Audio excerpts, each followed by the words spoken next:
Hey guys, it's about beer 30. Let's go see what's in the fridge today.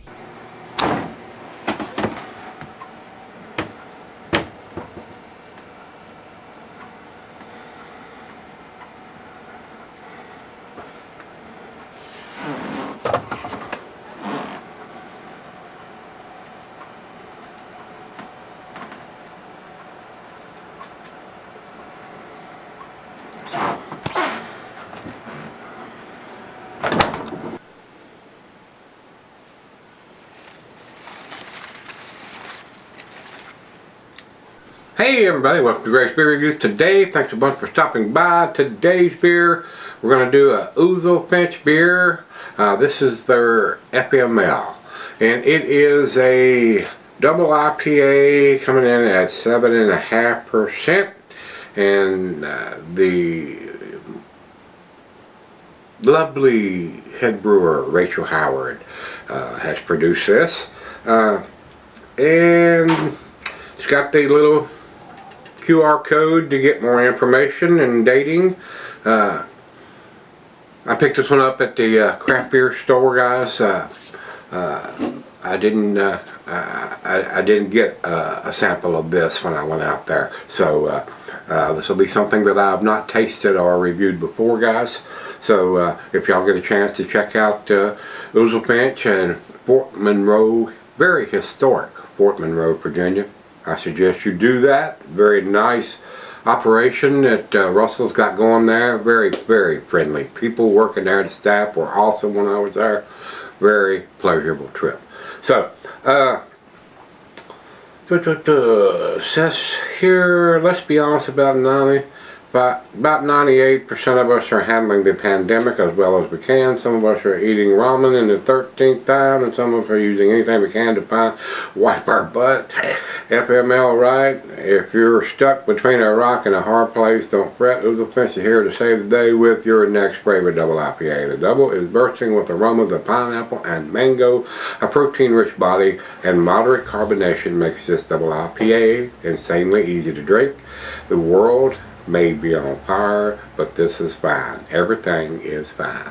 So, again, here we are.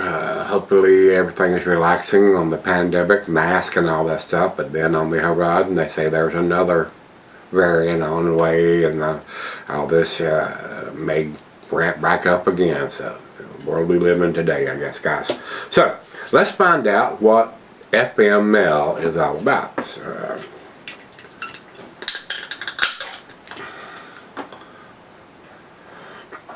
And let's see what style we're doing. We know it's a double IPA, so let's see how clear or cloudy it is and what kind of hop aromas and taste we get.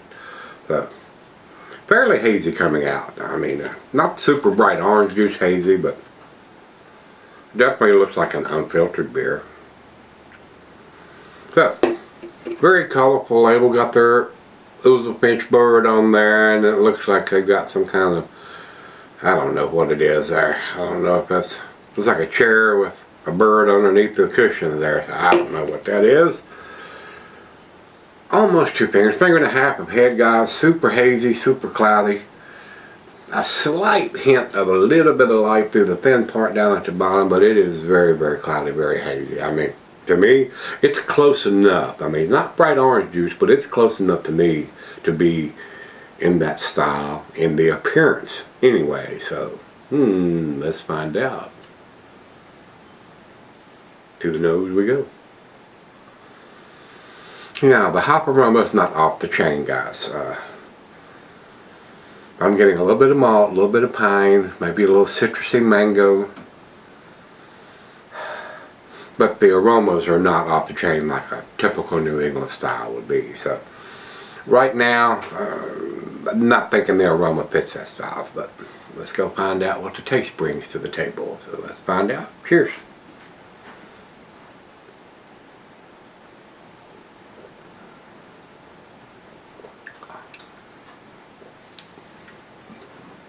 Nice citrusy notes, not overly malty. I don't think it's an old beer. That's very, very pleasant, guys. I mean, that's got a very tasty. I mean, it's not off the chain with the hops or that. So I don't think Appearance-wise, yes, it fits that style, but in the taste-wise, it's more of an East Coast or West Coast. It's not overly hoppy, but very well done.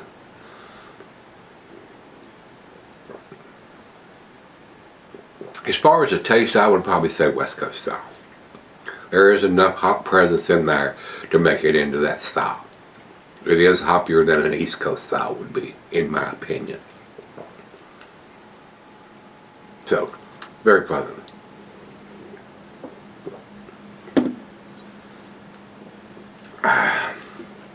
And Untapped has it at 9.5%, but this one is not that big. So evidently they did a bigger version of this earlier. So this is see, let me do this real quick. Let's see if we bring anything else up real quick.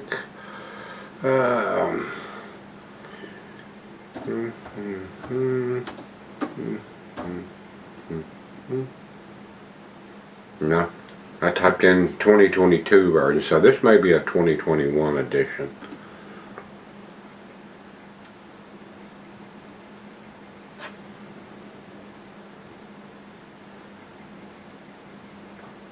I don't see it here, guys. So, I don't know. I would say it's a new release, but yeah, I didn't look up this particular barcode on this one. I may do that and see if I can get because it's got the batch number on there. I might be able to find out when it was packaged. So I may do that while we're sipping on this thing here shortly. So swirly swirl, back end pour going in. I didn't see any chunkiness coming out of the back end pour, so I don't think any settling or anything like that has gone on the bottom of this one. It is very, very cloudy, very hazy, man. It is a very nice looking beer to me, and it tastes really good. So a nice representation to me of a nice hoppy West Coast style. So with that being said, let's go sip on it, see what we got. Hey everybody, I'm back. Alright, tasty beer, nice slicing of left on it. I went and looked up the code. I mean, they were using a generic QR code here. I mean, it's not an individual QR code for each individual beer. What that is just a QR code to their database at their website and where all their beers are listed. Then you have to try to find it, scroll through it, or type in the search box what you're looking for. So it makes it very, very generic there. If there would be a way that they could do a QR code for each individual beer where it would take you directly to that beer on their web page, would be a lot better in my opinion. But that's just me, that's just a suggestion for me. It might not be feasible, but that would be better instead of doing that and going to their database and trying to scroll and trying to find those beers. Like I said, you can type it in. I mean, you know, like that's what I end up doing, is type in FML in the search category, and it returned, and it told me it was put in the can on 10/28, and I just bought this at the beer store over there. So that's 10, that's 11, 12, 1, 2, 3. This beer's 5 months old. So again, just because you're going to a craft beer store doesn't mean you're buying fresh beer. Again, so I mean, it is what it is. And if I went through that process, I probably still would have bought it because I didn't have it and I wanted to try this beer from these guys. But more than likely, it's a little more maltier right now than it probably was when it was first put in the can. So I want to throw that out there just to give y'all that. As far as I'm concerned, it is still a tasty beer. Not quite to the A category because I think the age of it has a little to do with that. So I think it would have been a whole lot tastier a month old than it is here, as old as it is. So still tasty. Final shot.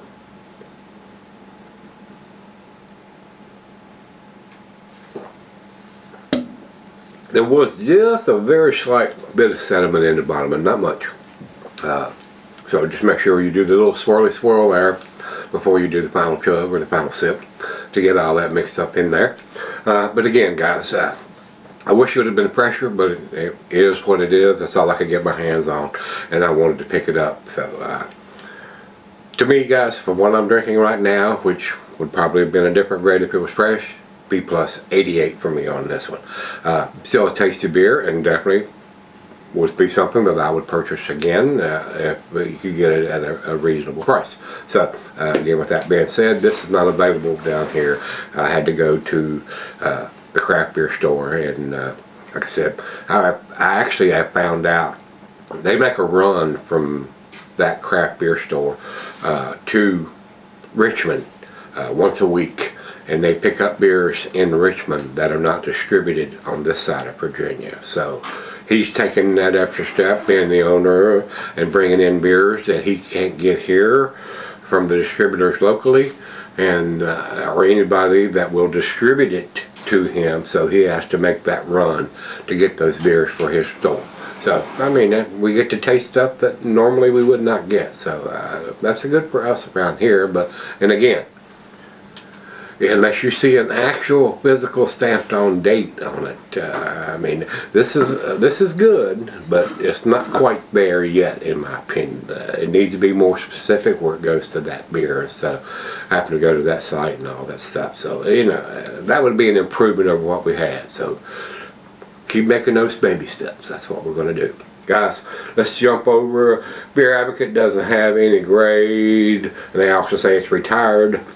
And like I said, Untapped has it at 9.5%, so I don't know where those numbers are coming from, so I don't know how many times they've done this particular FML. So evidently it's changing, because Beer Advocate says it's 8.3%, so that's 3 different ABVs for this particular beer. So evidently it's changed from batch to batch.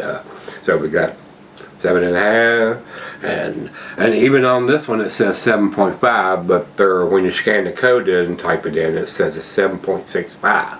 So the ABV is all over the range on this particular one. So again, it'd be better if you had that QR code where you would scan that beer and take you not to one that you did last year or the year before. So again, not knowing, of course it says the batch number here, so you could probably narrow it down, you know, in there, but that's a whole lot of steps just to find that information where it could be easily stamped on it, and you not have to waste 5 minutes trying to find the beer you're after when you're in the store. So again, better, not best, but still tasty beer. I enjoyed it, guys. If you've had FML from Oozlefinch, let me know.